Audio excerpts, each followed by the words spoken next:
This assessment asks us whether the reaction shown on screen would result in an equal or unequal mixture of stereoisomers.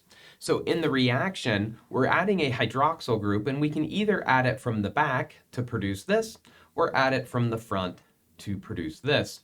Now, if there were no other stereocenters in the molecule, the two transition states by which we make those would be enantiomeric and therefore equal.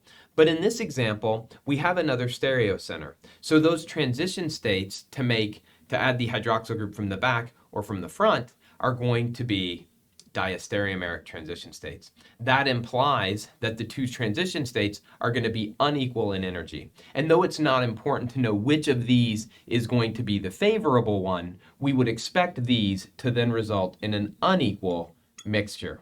That mixture might be 70-30, 65-35, 80-20.